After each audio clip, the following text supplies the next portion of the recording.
Дистанционные мошенники украли 150 тысяч рублей у жительницы Нерюнгринского района. По информации МВД Якутии, пенсионерки сообщили, что на ее имя оформлен кредит. Потерпевшая ответила, что не оставляла заявку и попросила ее отменить. Сотрудница банка сказала, что для отмены операции необходимо назвать коды из СМС-сообщений, что она и сделала. Лжесотрудница банка сказала, что для безопасности нужно объединить счета банковской карты и вклада, и переключила на другого специалиста. В это время домой вернулся сын потерпевшей и вмешался в разговор матери, заподозрив, что она общается с мошенниками. Женщина завершила разговор и увидела, что помимо СМС с кодами и уведомлениями о списании денег, ей поступило сообщение о том, что из-за подозрительных операций банк заблокировал ее банковскую карту. В общей сумме дистанционные аферисты успели похитить у пенсионерки 150 тысяч рублей. Начальник дизельной электростанции в Среднеколымском районе оштрафован за утечку более 4000 литров топлива и порчу земли. По данным Следственного комитета, разлив дистоплива объемом около 4500 литров обнаружил сотрудник Аргахтахской ДЭС. Загрязнено оказалось около 90 квадратных метров территории. Установлено, что окружающей среде был причинен ущерб на общую сумму свыше 874 тысяч рублей. Суд с учетом полного признания вины в совершении преступления, полного добровольного возмещения причиненного ущерба, отсутствия судимости и совершения преступления небольшой тяжести начальнику ДЭС назначил штраф в размере 50 тысяч рублей. Установлено, что начальник станции не обеспечил соблюдение требований промышленной и экологической безопасности, а также правильную эксплуатацию и техническое обслуживание оборудования предприятия. Риэлтора обвиняют в хищении около 1 миллиона рублей у клиента, которые она потратила на спортивные ставки. Прокуратура Якутии сообщает, что потерпевшая обратилась к обвиняемой за помощью в поиске жилья в Якутске. Риэлтор предложила ей квартиру, собственники которой проживали за пределами республики.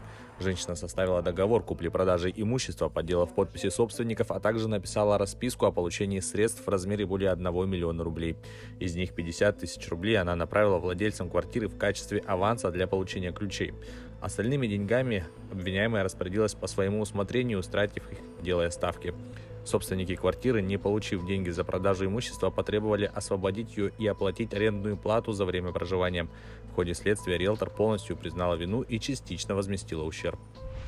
Следователи возбудили уголовное дело о халатности должностных лиц при организации тушения лесных пожаров.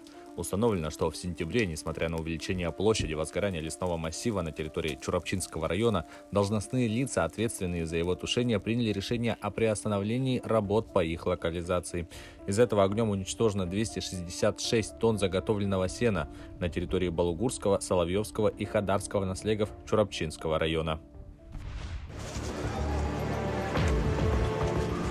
Спасательные службы продолжают работу в турецком Измире. В пятницу вечером там произошло мощное землетрясение. Десятки человек погибли, сотни получили ранения. По меньшей мере 20 домов разрушено. У развалин дежурят родственники тех, чья судьба пока неизвестна. Кто там под завалом? Мой отец с матерью. В другом районе под развалинами оказалась мать с 4 детьми. Утром в субботу, после 14 часов поисков, спасателям удалось вытащить живой 62-летнюю женщину. Из-под другого дома они успешно извлекли кота. Эпицентр землетрясения находился в Эгейском море. Толчки продолжались около 15 секунд. Турецкие специалисты оценивают их магнитуду в 6,6, геологическая служба США в 7. Бедствие задело также Грецию. Там погибли 2 подростка, на которых рухнула стена дома. Турция – одна из наиболее подверженных землетрясениям стран, поскольку она расположена на стыке нескольких тектонических плит. В 1999 году в Измите в результате толчков магнитудой 7,6 погибли более 17 тысяч человек.